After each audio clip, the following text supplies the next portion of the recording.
ನಮಸ್ಕಾರ ಆತ್ಮೀಯ ವೀಕ್ಷಕರೇ, ನಾನು ಡಾಕ್ಟರ್ ಚಂದ್ರಶೇಖರ್ ಸರ್ಜಾ, ನಿಮ್ಮ life style physician. Omega 3 fatty acids ಸುಮಾರು ವಿಡಿಯೋದಲ್ಲಿ ನಾನು ನೋಡಿದ್ರೆ ನೀವು ಎಲ್ಲದರಲ್ಲೂ ಕೂಡ ನಾನು ಒಮೆಗಾ 3 ಬಗ್ಗೆ ಒಂದಾದ್ರೂ ಒಂದು ಮಾತು ಹೇಳೇ ಇರ್ತೀನಿ. Omega 3 is one of my favourite molecule. ನೋಡಿ ವೀಕ್ಷಕರೇ, ಸುಮಾರು ಜನ ನೀವು ಕೇಳಿರ್ತೀರಾ, ಆಕ್ಚುಲಿ ಮೀನಿನ ಎಣ್ಣೆಯಲ್ಲಿ ಒಮೆಗಾ 3 ಇರುತ್ತಂತೆ. ಒಮೆಗಾ 3 ಕಣ್ಣಿಗೆ ಒಳ್ಳೆದಂತೆ, ಕೂದಲಿಗೆ ಒಳ್ಳೆದಂತೆ, ಲಿವರಿಗೆ ಒಳ್ಳೆದಂತೆ, ಹಾರ್ಟಿಗೆ ಒಳ್ಳೆದಂತೆ ತಗೊಳ್ಳಿರ್ತೀರಾ. ತಗೋಬೇಕೋ ಬೇಡವೋ ಅಂತ ಕನ್ಫ್ಯೂಷನ್ ಇರ್ತೀರಾ, ಅಥವಾ ಒಮೆಗಾ 3 ನ್ಯಾಚುರಲ್ ಆಗಿ ಹೇಗೆ ಜಾಸ್ತಿ ಮಾಡಬೇಕು ಅಂತ ಡೌಟ್ ಸುಮಾರು ಜನಕ್ಕೆ ಇರುತ್ತೆ. ನಾನು ಈ ವಿಡಿಯೋದಲ್ಲಿ ಈ ಒಮೆಗಾ 3 ಫ್ಯಾಟಿ ಆಸಿಡ್ಸ್ ಅಂದ್ರೆ ಏನು, ಅದು ಯಾವ್ಯಾವ ತರದ ಒಮೆಗಾ 3 ಫ್ಯಾಟಿ ಆಸಿಡ್ಸ್ ಇರುತ್ತೆ, ಯಾವ ಟೈಪ್ಸ್ ಅಲ್ಲಿ ಇರ್ತವೆ, ಮತ್ತು ಈ ನಮ್ಮ ದೇಹದಲ್ಲಿ ಈ ಒಮೆಗಾ 3 ಫ್ಯಾಟಿ ಆಸಿಡ್ಸ್ ಯಾವ್ಯಾವ ಕಾರ್ಯಗಳನ್ನ ನಿರ್ವಹಿಸುತ್ತೆ, ಮತ್ತು ಈ ಒಮೆಗಾ 3 ಲಕ್ಷಣಗಳು ಕೊರತೆ ಇದ್ದವರಿಗೆ ಯಾವ್ಯಾವ ಲಕ್ಷಣಗಳು ನಮ್ಮ ದೇಹನೇ ತೋರಿಸುತ್ತೆ, ಅದ್ರ ಬಗ್ಗೆ ಡಿಸ್ಕಸ್ ಮಾಡೋಣ. ಮತ್ತು ಇನ್ನೊಂದು ಕೊನೆಯದಾಗಿ ಈ ಕೊರತೆನ ನಾವು ನಿವಾರಿಸ್ಕೊಳ್ಳೋದು ಹೇಗೆ ಅನ್ನೋದನ್ನ ಡಿಸ್ಕಸ್ ಮಾಡೋಣ. ಮೊದಲಿಗೆ ಈ ಒಮೆಗಾ 3 ಅಂದ್ರೆ ಏನು ವೀಕ್ಷಕರೇ? ಒಮೆಗಾ 3 ಅಂದ್ರೆ ಇದು ನಾರ್ಮಲಿ ಫ್ಯಾಟಿ ಆಸಿಡ್ಸ್ಗಳು. ನಮ್ಮ ದೇಹ ಇದನ್ನ ಉತ್ಪಾದನೆ ಮಾಡೋದಿಲ್ಲ, ನಾವು ಹೊರಗಡೆಯಿಂದ ತಗೋಬೇಕಾಗತ್ತೆ. ಔಟರ್ ಸೋರ್ಸಸ್ ನಾವು ತಗೊಂಡದಕ್ಕೆ ನಾವು ಎಸೆನ್ಷಿಯಲ್ ಫ್ಯಾಟಿ ಆಸಿಡ್ಸ್ ಅಂತ ಹೇಳ್ತೀವಿ. ಸೊ ಎಸೆನ್ಷಿಯಲ್ ಫ್ಯಾಟಿ ಆಸಿಡ್ಸ್ಗಳು ನಮ್ಮ ದೇಹದಲ್ಲಿ ತುಂಬಾ ಕಾರ್ಯಗಳನ್ನು ನಿರ್ವಹಿಸುತ್ತವೆ. ಈ ಒಮೆಗಾ 3 ಆಕ್ಚುಲಿ 3 ಟೈಪ್ ಇರುತ್ತೆ. ಅದರಲ್ಲಿ ಒಂದು ALA, ಇನ್ನೊಂದು EPA, ಮತ್ತು ಮೂರನೇದು DHA. ALA ಅಂತ ಹೇಳಿದ್ರೆ ಆಲ್ಫಾ ಲಿನೋಲಿನಿಕ್ ಆಸಿಡ್ ಅಂತ ಹೇಳ್ಬಿಟ್ಟು ಸಾಧಾರಣವಾಗಿ ಪ್ಲಾಂಟ್ ಸೋರ್ಸಸ್ ಅಲ್ಲಿ ಸಿಗುತ್ತೆ. ಇನ್ನು ಉಳಿದಿದೆ ಎರಡು, EPA ಮತ್ತು DHA ಅನ್ನೋದು ಈಕೋಸಾ ಪೆಂಟೋನೈಕ್ ಆಸಿಡ್ ಮತ್ತು ಡೋಕೋಸಾ ಎಕ್ಸಾ ಇನೋಯಿಕ್ ಆಸಿಡ್ ಅಂತ ಹೇಳ್ಬಿಟ್ಟು. ಈ ಮೂರು ಒಮೆಗಾ 3 ಫ್ಯಾಟಿ ಆಸಿಡ್ಸ್ಗಳು ನಮ್ಮ ದೇಹದಲ್ಲಿ ಸುಮಾರು ಕಾರ್ಯಗಳು ನಿರ್ವಹಿಸ್ತವೆ. ನೋಡಿ, ನೀವು ನೋಡಿರ್ಬೋದು ಒಮೆಗಾ 3 ನೀವು ಗೂಗಲ್ ಮಾಡಿ ನೋಡಿದ್ರೆ ಒಮೆಗಾ 3 ಅಂಡ್ ಹಾರ್ಟ್ ಅಂತ ಹೊಡೆದ್ರೆ, ಒಮೆಗಾ 3 ಅಂಡ್ ಸ್ಕಿನ್ ಅಂತ ಹೊಡೆದ್ರೆ, ಒಮೆಗಾ 3 ಅಂಡ್ ಮೆಮೊರಿ ಅಂತ ಹೊಡೆದ್ರೆ, ಬ್ರೈನ್ ಅಂತ ಹೊಡೆದ್ರೆ ನಿಮಗೆ ಸಾವಿರಾರು ರಿಸರ್ಚ್ ಸ್ಟಡಿಗಳು ಸಿಗ್ತವೆ. ಪ್ರಾಯಶಃ ಈ ಪ್ರಪಂಚದಲ್ಲಿ ಒಮೆಗಾ 3 ಅಷ್ಟು ಜಾಸ್ತಿ ರಿಸರ್ಚ್ ಆಗಿರುವಂತದ್ದು, ಸಂಶೋಧನೆಗೆ ಒಳಪಟ್ಟಂತ ಮಾಲಿಕ್ಯೂಲ್ ಬೇರೊಂದಿಲ್ಲ. ಯಾಕಂತ ಹೇಳಿದ್ರೆ ಇತ್ತೀಚೆಗೆ ಇದರ ಒಂದು ಪ್ರಾಮುಖ್ಯತೆ ಎಲ್ಲರಿಗೂ ಅರ್ಥ ಆಗ್ತಾ ಇದೆ. ನೋಡಿ, ನಾನು ಏನೇನು ಕೆಲಸಗಳು ಮಾಡ್ತೀನಿ ಅಂತ ಒಂದೊಂದಾಗಿ ಹೇಳ್ತೀನಿ. ನಮ್ಮ ಹಾರ್ಟ್ ನ ಚೆನ್ನಾಗಿ ಫಂಕ್ಷನ್ ಆಗಿ ಇಟ್ಕೋಬೇಕು ಅಂತ ಹೇಳಿದ್ರೆ, ನಮ್ಮ ರಕ್ತ ನಳಗಳಲ್ಲಿ ಒಳಗಡೆ ಡ್ಯಾಮೇಜ್ಗಳು ಆಗಬಾರ್ದು ಅಂತ ಹೇಳಿದ್ರೆ, ವಯಸ್ಸಾಗ್ತಾ ಆಗ್ತಾ ಆಗ್ತಾ ನಮ್ಮ ದೇಹದಲ್ಲಿ, ನಮ್ಮ ಲಿವರ್ನಲ್ಲಿ, ನಮ್ಮ ಅಂಗಾಂಗಗಳ ಸುತ್ತ ಕೊಬ್ಬುಗಳನ್ನ ಸೇರ್ಕೋಬಾರ್ದು ಅಂತ ಹೇಳಿದ್ರೆ ಈ ಒಮೆಗಾ 3 ಬಹಳ ಮುಖ್ಯ. ಯಾಕಂದ್ರೆ ನಮ್ಮ ಲಿವರಿಗೆ ಇದು ಕೆಟ್ಟ ಕೊಬ್ಬನ್ನ ಟ್ರಾನ್ಸ್ಫರ್ ಮಾಡಿಬಿಟ್ಟು ನಮ್ಮ ದೇಹದಿಂದ ಹೊರಗೆ ಹಾಕುವಂತ ಕೆಲಸವನ್ನ ಮೀಡಿಯೇಟ್ ಮಾಡದೆ ಈ ಒಮೆಗಾ 3 ಫ್ಯಾಟಿ ಆಸಿಡ್ಸ್ಗಳು. ಅದೇ ರೀತಿ ನಮ್ಮ ಕಣ್ಣಾಗಿರ್ಬೋದು, ಕೂದಲಾಗಿರ್ಬೋದು, ನಮ್ಮ ಚರ್ಮ ಆಗಿರ್ಬೋದು, ಇದನ್ನೆಲ್ಲ ಆಕ್ಚುಲಿ ಇದ್ರಲ್ಲಿ ಒಂದು ಮಾಡಲ್ಪಟ್ಟಿರುವಂತ ಒಂದು ಮುಖ್ಯ ಒಂದು ಘಟಕನೇ ಈ ಒಮೆಗಾ 3 ಫ್ಯಾಟಿ ಆಸಿಡ್ಸ್. ನೋಡಿ, ಸುಮಾರು ಜನ ಈಗ ಸುಮಾರು ಸ್ಟಡೀಸ್ಗಳು ಏನ್ ಹೇಳ್ತಿದೆ ಅಂತ ಹೇಳಿದ್ರೆ, ಈ ಸಣ್ಣ ಮಕ್ಕಳಲ್ಲಿ ಇತ್ತೀಚೆಗೆ ಬರ್ತಾ ಇರುವಂತ ADHD ಇರ್ಬೋದು, ಆಟಿಸಮ್ ಇರ್ಬೋದು, ಮೆಂಟಲ್ ರಿಟಾರ್ಡೇಷನ್ಸ್ ಇರ್ಬೋದು, ಬಿಹೇವಿಯರಲ್ ಡಿಸಾರ್ಡರ್ಸ್ ಇರ್ಬೋದು, ಡೆವಲಪ್ಮೆಂಟಲ್ ಡಿಲೇಸ್ ಇರ್ಬೋದು, ಈ ತರದಲ್ಲೆಲ್ಲ ಇದ್ದಲ್ಲಿ ಒಮೆಗಾ 3 ಒಂದು ಕೊರತೆನೇ ಕಾರಣ ಅಂತ ಸೈಂಟಿಫಿಕಲಿ ಪ್ರೂವ್ ಆಗಿದೆ. ಅದೇ ರೀತಿ ಪ್ರೆಗ್ನೆನ್ಸಿ ಟೈಮಲ್ಲಿ ಯಾವ ಗರ್ಭಿಣಿಯರು ಒಮೆಗಾ 3 ಸೇವನೆಯನ್ನ ಮಾಡ್ತಾರೋ ಅವರ ಮಕ್ಕಳು ಜಾಸ್ತಿ ಬುದ್ಧಿಶಕ್ತಿಯಲ್ಲಿ ಇರ್ತಾರೆ, ಅವರಿಗೆ ಜಾಸ್ತಿ ಅಲರ್ಜಿಗಳಾಗ್ಲಿ, ಅಸ್ತಮಗಳಾಗ್ಲಿ, ಈ ತರ ತೊಂದರೆಗಳು ಬರಲ್ಲ ಅಂತ ಕೂಡ ವೈಜ್ಞಾನಿಕವಾಗಿ ಪ್ರೂವ್ ಆಗಿದೆ. ಅದೇ ರೀತಿ ಸಾಧಾರಣವಾಗಿ ಬರುವಂತಹ ಆಟೋ ಇಮ್ಯೂನ್ ಡಿಸಾರ್ಡರ್ಸ್, ನಮ್ಮ ರೋಗದ ಪ್ರತಿಕಾಯ ಶಕ್ತಿ ನಮ್ಮ ದೇಹಕ್ಕೆ ಎಗ್ನಿಸ್ಟ್ ಆಗಿ ಕೆಲಸ ಮಾಡಿಬಿಟ್ಟು ಯಾವ ಯಾವ ಕಾಯಿಲೆಗಳನ್ನ ತಂದಿಡ್ತಾವೋ ಆ ಆಟೋ ಇಮ್ಯೂನ್ ಡಿಸಾರ್ಡರ್ಸ್ಗಳನ್ನ ಕೂಡ ಕಂಟ್ರೋಲ್ ಮಾಡಲಿಕ್ಕೆ ಈ ಒಮೆಗಾ 3 ಸಹಾಯವನ್ನ ಮಾಡುತ್ತೆ ಅಂತ ಸೈಂಟಿಫಿಕಲಿ ಪ್ರೂವ್ ಆಗಿದೆ. ಐದನೇದಾಗಿ, ಕೆಲವರು ತುಂಬಾ ಸುಸ್ತು ಅಂತ ಕಂಪ್ಲೇಂಟ್ ಮಾಡ್ತಿರ್ತಾರೆ. ಏನ್ ಮಾಡಿದ್ರು ಸುಸ್ತು, ಆಕ್ಚುಲಿ ಏನ್ ಮಾಡೋಕ್ಕೂ ಆಗಲ್ಲ, ಸರಿಯಾಗಿ ಕಾನ್ಸಂಟ್ರೇಷನ್ ಮಾಡೋಕ್ಕಾಗಲ್ಲ, ಲ್ಯಾಕ್ ಆಫ್ ಫೋಕಸ್. ಯಾವುದೋ ಒಂದು ಕೆಲಸ ಮಾಡಬೇಕು ಅಂದ್ರೆ ನಿರ್ದಿಷ್ಟವಾಗಿ ಅಂತ ಹೇಳಿದ್ರೆ ಅದ್ರಲ್ಲಿ ಫೋಕಸ್ ಮಾಡಕ್ ಆಗ್ತಾ ಇರಲ್ಲ. ಮತ್ತೆ ಇನ್ನು ಕೆಲವರಲ್ಲಿ ಒಂದು ಪ್ರಾಬ್ಲಮ್ ಏನಿರುತ್ತೆ ಅಂದ್ರೆ ಏನೋ ಅಲ್ಲಿಟ್ಟಿರ್ತೀನಿ ಅದು ಮರ್ತೋಗ್ಬಿಟ್ಟಿರ್ತೀನಿ ಅಂತ ಹೇಳ್ತಾರೆ. ಯಾವುದೋ ಒಂದು ಜಾಗಕ್ಕೆ ಹೋಗ್ತಾರೆ, ಆ ಜಾಗನೇ ಮರ್ತೋಗ್ಬಿಟ್ಟಿರುತ್ತೆ. ಯಾರ್ಯಾರೋ ಹೆಸರು ಮರೆಯುವಂಥದ್ದು, ನಾನು ಮಾಡ್ಬೇಕಾಗಿರುವಂತ ಕೆಲಸಗಳನ್ನ ಮರೆಯುವಂಥದ್ದು. ಇತ್ತೀಚೆಗೆ ಯಾಕೋ ಮುಂಚೆ ಚೆನ್ನಾಗಿ ಎಲ್ಲ ನೆನ್ಪಿಟ್ಕೊಳ್ತಾ ಇದ್ದೆ, ಇತ್ತೀಚೆಗೆ ಯಾಕೋ ಎಲ್ಲ ಮರಿತಾ ಇದೆಯಲ್ಲ, ಎಲ್ಲ ಹೆಸರುಗಳನ್ನ ನೆನ್ಪು ಬರ್ತಾ ಇರಲ್ಲ ಅಂತ ಹೇಳ್ತಿರ್ತೀರ. ಸಡನ್ ಆಗಿ ಈ ತರ ಆಗ್ತಾ ಇದೆ ಅಂತ ಹೇಳಿದ್ರೆ, ತುಂಬಾ ಟೈರ್ಡ್ನೆಸ್ ಆಗ್ತಾ ಇದೆ, ಲ್ಯಾಕ್ ಆಫ್ ಫೋಕಸ್ ಆಗ್ತಿದೆ ಅಂತ ಹೇಳಿದ್ರೆ ಅದಕ್ಕೂ ಒಂದು ಕಾರಣ ಒಮೆಗಾ 3 ಡಿಫಿಷಿಯನ್ಸಿ. ಯಾಕೆ ಅಂತ ಹೇಳಿದ್ರೆ ನಮ್ಮ ಬ್ರೈನ್, ನಾನು ಮುಂಚೆನೆ ಹೇಳ್ದಂಗೆ ನಮ್ಮ ಬ್ರೈನಿಗೂ ಸಾಕಷ್ಟು ಎನರ್ಜಿ ಬೇಕು. ನಾವು ತಿನ್ನುವಂತ ಆಹಾರದಲ್ಲಿ ಒಂದು 2000 ಕ್ಯಾಲರಿ ಇದ್ರೆ ಅದ್ರ 40% ಅಷ್ಟು ಅಂತ ಹೇಳಿದ್ರೆ ಒಂದು 800 ಕ್ಯಾಲರೀಸ್ ಅಷ್ಟು ನಾವು ಸುಮ್ಮನೆ ಕೂತಿದ್ರು ಕೂಡ ನಮ್ಮ ಬ್ರೈನ್ ಯೂಸ್ ಮಾಡ್ಕೊಳ್ಳುತ್ತೆ. ಅಂದ್ರೆ ನಮ್ಮ ಬ್ರೈನಿಗೆ ನಿಯಮಿತವಾಗಿ ಎನರ್ಜಿ ಸಪ್ಲೈ ಆಗ್ತಾ ಇರಬೇಕು. ಆ ಎನರ್ಜಿ ಸಪ್ಲೈ ಕಡಿಮೆ ಆದಾಗ ಏನಾಗುತ್ತೆ ಅಂತ ಹೇಳಿದ್ರೆ ಈ ತರ ಪ್ರಾಬ್ಲಮ್ಸ್ ಎಲ್ಲ ಶುರು ಆಗ್ಬಿಡುತ್ತೆ.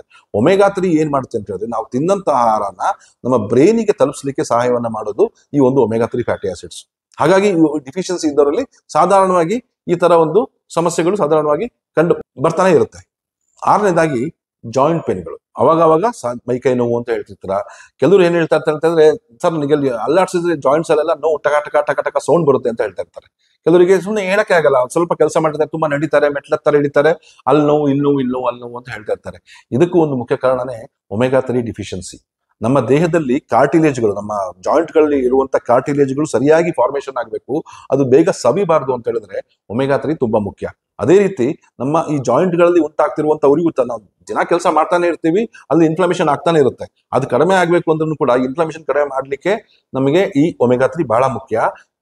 ಈ ತರ ಸಿಂಪ್ಟಮ್ಸ್ ಇದ್ದವರಲ್ಲಿ ಸಾಧಾರಣವಾಗಿ ಏನಂತ ಹೇಳಿದ್ರೆ ಪೇನ್ ಕಿಲ್ಲರ್ ತಗೊಳ್ಳುವಂಥದ್ದು, ಇನ್ನೊಂದೇನೋ ಮಾಡ್ಕೊಳ್ಳುವಂಥದ್ದು ಎಲ್ಲ ಮಾಡ್ತಾ ಇರ್ತಾರೆ. ಆದ್ರೆ ಸಿಂಪಲ್ ಆಗಿ ಒಂದು ಒಮೆಗಾ 3 ಡಿಫಿಷಿಯನ್ಸಿನ ಸರಿ ಮಾಡ್ಕೊಂಡಲ್ಲಿ ಆಗ್ತಾ ಇರುವಂತ ಜಾಯಿಂಟ್ ಪೇನ್ ಕೂಡ ಸಾಧ್ಯವಾದಷ್ಟು ಕಡಿಮೆ ಆಗುತ್ತೆ. ಇನ್ನು 7ನೇ ಒಂದು ಲಕ್ಷಣ ಏನು ಅಂತ ಹೇಳಿದ್ರೆ ಕೂದಲು ಉದುರುವಿಕೆ ಅಥವಾ ಸ್ಪ್ಲಿಟ್ ಎಂಡ್ಸ್ ಅಂತ ನಾವು ಹೇಳ್ತೀವಿ. ಕೂದಲು ಉದುರುವಿಕೆ ಅನ್ನೋಕ್ಕಿಂತ ಕೂದಲು ತೆಳುವಾಗ್ತಾ ಬರುವಂಥದ್ದು. ಹೋಗ್ತಾ ಹೋಗ್ತಾ ವಯಸ್ಸಾಗ್ತಾ ಅಂತ ಹೇಳಿದ್ರೆ ಕೂದಲು ಗಟ್ಟಿಯಾಗಿ ದಪ್ಪವಾಗಿ ಇರುತ್ತೆ, ಒಂಥರ ಬುಡದಲ್ಲಿ ಅಂಟ್ಕೊಂಡಿರುತ್ತೆ. ಆದ್ರೆ ಅವಾಗ ಉದುರ್ತಾ ಇರುತ್ತೆ, ತುಂಬಾ ತೆಳುವಾಗಿರುತ್ತೆ ಕೂದಲು.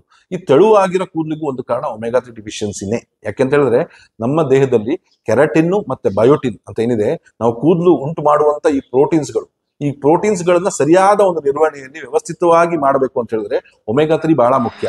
ನಮ್ಮ ಕೂದಲಿನ ಆರೋಗ್ಯಕ್ಕೆ ಹೇಗೆ zinc, ಸೆಲೆನಿಯಮ್ಮು, ಬಯೋಟಿನ್ನು, keratin, iron, vitamin D ಹೇಗೆ ಮುಖ್ಯನೋ ಅದೇ ರೀತಿ ಒಮೆಗಾ 3 ಇದಿಷ್ಟು ಪೌಷ್ಟಿಕಾಂಶಗಳನ್ನ ನಮ್ಮ ನೆತ್ತಿಗೆ ಒದಗಿಸುತ್ತೆ. ಹಾಗಾಗ್ಬಿಟ್ಟು ಈ ಕೂದಲು ಉದುರೋ ಸಮಸ್ಯೆ ಜಾಸ್ತಿ ಆದಲ್ಲಿ, ಸ್ಪ್ಲಿಟ್ ಇದ್ದಲ್ಲಿ ಬೇರೆ ಏನು ತೊಂದರೆಗಳಿಲ್ಲ, ಥೈರಾಯ್ಡ್ ಪ್ರಾಬ್ಲಮ್ ಇಲ್ಲ, ಆದ್ರೂ ಕೂದಲಿರ್ತಿದೆ ಅಂತ ಹೇಳಿದ್ರೆ ನೀವು ತಿಳ್ಕೊಬೇಕಾಗಿರೋ ಒಂದು ವಿಷಯ ಅಂತ ಹೇಳಿದ್ರೆ ಒಮೆಗಾ 3 ಡಿಫಿಷಿಯನ್ಸಿ. ಇನ್ನು ಮುಂದಿನ ಅಂತ ಹೇಳ್ಬೇಕಂದ್ರೆ ಡ್ಯಾಂಡ್ರಫ್ ಸಮಸ್ಯೆ. ಈ ಡ್ಯಾಂಡ್ರಫ್ ಸಮಸ್ಯೆ ಅಂತ ಹೇಳಿದ್ರೆ ಸಾಧಾರಣವಾಗಿ ನೋಡಿ, ಅದೊಂದು ಫಂಗಸ್, ಅದು ಮೆಲಿಸಿಸಿಯಾ ಅಂತ ಒಂದು ಫಂಗಸ್ ನಮ್ಮ ಹೊಟ್ಟೆ ಭಾಗದಲ್ಲಿ ಬೆಳೆಯುತ್ತೆ. ಅದೇ ನಮ್ಮ ತಲೆಯ ನೆತ್ತಿ ಭಾಗದಲ್ಲಿ ಬೆಳೆಯುತ್ತೆ. ಆ ಫಂಗಸ್ಸು ಸೆಬೋರಿಕ್ ಡರ್ಮಟೈಟಿಸ್ ಅಂತ ನಾವು ಹೇಳ್ತೀವಿ. ಹೆಚ್ಚು ಸೀಬಮ್ ಅಥವಾ ಒಂದು ಆಯಿಲಿ ಮ್ಯೂಕಸ್ ನ ಜಾಸ್ತಿ ಮಾಡಕ್ ಶುರು ಮಾಡ್ಬಿಡುತ್ತೆ. ಅದೇ ಇದು ನೆತ್ತಿ ಮೇಲೆ ಬೆಳ್ಕೊಂಡು ಡ್ಯಾಂಡ್ರಫ್ ಆಗಿ ಚಕ್ಕದ ಉಳಿತಾ ಇರುತ್ತೆ. ಎಲ್ಲಾ ಟ್ರೀಟ್ಮೆಂಟ್ ಮಾಡಿರ್ತೀರಾ, ಶಾಂಪೂ ಮೇಲೆ ಶಾಂಪೂ, ಆಯಿಲ್ ಮೇಲೆ ಆಯಿಲ್ ಚೇಂಜ್ ಮಾಡಿರ್ತಾರೆ, ಆದ್ರೂ ಕೂಡ ಸರಿ ಆಗ್ತಾ ಇಲ್ಲ ಅಂತ ಹೇಳಿದ್ರೆ ತಿಳ್ಕೊಬೇಕಾಗಿರೋದು ಒಮೆಗಾ 3 ಡಿಫಿಷಿಯನ್ಸಿ. ಯಾಕೆ ಅಂತ ಹೇಳಿದ್ರೆ ಈ ಒಮೆಗಾ 3 ಸರಿಯಾದ ಪ್ರಮಾಣದಲ್ಲಿ ಇಲ್ದಲೇ ಇದ್ದ ಪಕ್ಷದಲ್ಲಿ ಏನಾಗುತ್ತೆ ಅಂತ ಹೇಳಿದ್ರೆ ನಮ್ಮ ಚರ್ಮಕ್ಕೆ ಒದಗಿಸ್ಬೇಕಾದ್ರೆ, ನಾನು ಮುಂಚೆನೆ ಹೇಳ್ದಂಗೆ ಇದೆಲ್ಲ ಏನು ಪೌಷ್ಟಿಕಾಂಶಗಳನ್ನ ಒದಗಿಸ್ಬೇಕು ನಮ್ಮ ನೆತ್ತಿಗೆ, ಅದು ಕಡಿಮೆ ಆಗ್ತಾ ಹೋಗುತ್ತೆ, ಡ್ಯಾಂಡ್ರಫ್ ಸಮಸ್ಯೆ ಜಾಸ್ತಿ ಆಗುತ್ತಾ ಹೋಗುತ್ತೆ. 9ನೇ ಒಂದು ಲಕ್ಷಣ ಏನು ಅಂತ ಹೇಳಿದ್ರೆ ತುಂಬಾ ಡ್ರೈ ಸ್ಕಿನ್ ಅಂದ್ರೆ ತುಂಬಾ ಕೆರ್ಕೊಂಡ್ರೆ ಚಕ್ಕೆ ಉದುರ್ತಾ ಇರುತ್ತೆ. ಅಂತವ್ರಿಗೆ ಏನೇ ಮಾಡಲು ಎಲ್ಲ ಮಾಯಿಶ್ಚರೈಸಿಂಗ್ ಲೋಷನ್ಸ್ ಹಚ್ಕೊಳ್ತಾ ಇರ್ತೀರಾ, ಎಲ್ಲದೂ ಮಾಡಿರ್ತೀರಾ, ಆದ್ರೆ ಈ ಡ್ರೈ ಸ್ಕಿನ್ ಅಥವಾ ತುರಿಕೆಯ ಸಮಸ್ಯೆ ಕಡಿಮೆ ಆಗ್ತಾ ಇರಲ್ಲ. ಇದಕ್ಕೂ ಒಂದು ಮುಖ್ಯ ಕಾರಣ ಅಂದ್ರೆ ಒಮೆಗಾ 3 ಫ್ಯಾಟಿ ಆಸಿಡ್ಸ್ ನ ಡಿಫಿಷಿಯನ್ಸಿ. ಯಾಕೆ ಅಂತ ಹೇಳಿದ್ರೆ ನಮ್ಮ ಚರ್ಮ ಸ್ನಿಗ್ಧವಾಗಿರ್ಬೇಕು, ಕೋಮಲವಾಗಿರ್ಬೇಕು, ಮೃದುವಾಗಿರ್ಬೇಕು ಅಂತ ಹೇಳಿದ್ರೆ, ಹೆಂಗಾಗಿರ್ಬೇಕು ಅಂತ ಹೇಳಿದ್ರೆ ನಮ್ಮ ಚರ್ಮ ಮಾಡಲ್ಪಟ್ಟಿರೋದೇ ಈ ಒಮೆಗಾ 3 ಫ್ಯಾಟಿ ಆಸಿಡ್ಸ್ ಇಂದ.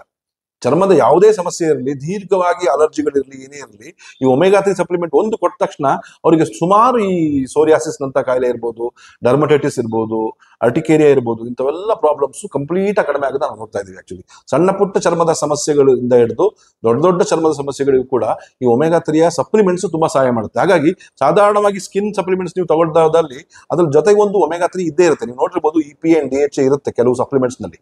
ಅದು ತಗೊಳ್ದ ತಕ್ಷಣ ನಿಮ್ಗೆ ಸ್ಕಿನ್ ಪ್ರಾಬ್ಲಮ್ಸ್ ಇಂಪ್ರೂವ್ ಆಗ್ತಾ ಬರುತ್ತೆ. ಸೊ ಹಾಗಾಗಿ ಈ ಇಚ್ಚಿ, ಡ್ರೈ ಅಂಡ್ ಏನಿದ್ರೆ ಸ್ಕಿನ್ ನ ಸಮಸ್ಯೆಗಳಿಗೂ ಒಂದು ಮುಖ್ಯ ಕಾರಣ ಒಮೆಗಾ 3 ಡಿಫಿಷಿಯನ್ಸಿ ಇದೆ. ಕೊನೆಯದಾಗಿ 10ನೇದಾಗಿ ಬಹಳ ಮುಖ್ಯವಾಗಿ ನಮ್ಮ ಹಾರ್ಟ್ ಹೆಲ್ತ್ ಅಂದ್ರೆ ಲಕ್ಷಣಗಳು ತುಂಬಾ ದೊಡ್ಡದಾರೆ ಗೊತ್ತೇ ಆಗಲ್ಲ ಲಕ್ಷಣಗಳು, ಆದ್ರೆ ಸಣ್ಣ ಪುಟ್ಟ ಲಕ್ಷಣಗಳು ಕಾಣಿಸ್ತವೆ ಒಮೆಗಾ 3 ಡಿಫಿಷಿಯನ್ಸಿ ಆದಾಗ.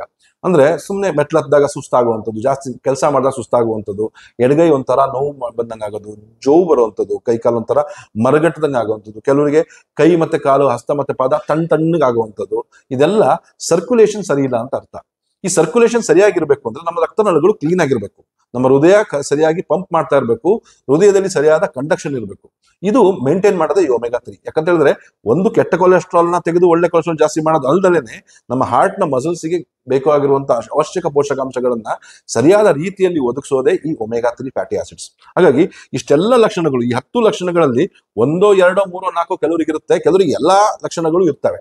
ಆದ್ರೆ ಇದ್ರಲ್ಲಿ 3 ಅಥವಾ 4 ಲಕ್ಷಣಗಳು ನಿಮಗಿದೆ ಅಂತ ಅಂದ್ರೆ ಅರ್ಥ ಮಾಡ್ಕೊಳ್ಳಿ, ನಿಮ್ಮ ದೇಹದಲ್ಲಿ ಒಮೆಗಾ 3 ಕೊರತೆ ಉಂಟಾಗಿದೆ ಅಂತ ಅರ್ಥ.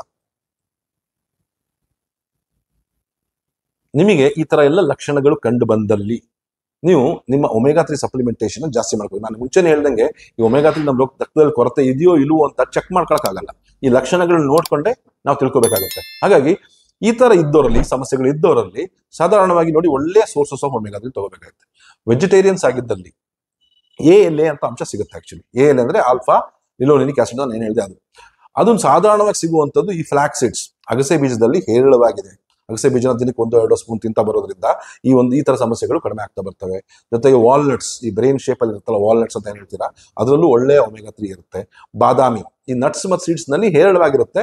ಮತ್ತು ಕೆಲವು ಹಣ್ಣುಗಳಲ್ಲೂ ಕೂಡ ಲೈಕ್ ಬೆಣ್ಣೆಹಣ್ಣು ಅಥವಾ ಬಟರ್ ಫ್ರೂಟ್ ಅಂತ ಏನ್ ಕೇಳ್ತೀವಿ, ಅವಕಾಡೋಸ್ ಅಂತ ಏನ್ ಕೇಳ್ತೀವಿ, ಅದರಲ್ಲೂ ಕೂಡ ಹೇರಳವಾಗಿರುತ್ತೆ. ಆದ್ರೆ ಇದರಲ್ಲಿರೋದು ALA. ಈ ALA ಅನ್ನೋದು ನಾಟ್ ರಿಯಲ್ ಒಮೆಗಾ 3, ಅದು ಕನ್ವರ್ಟ್ ಆಗ್ಬೇಕು ನಮ್ಮ ದೇಹದಲ್ಲಿ.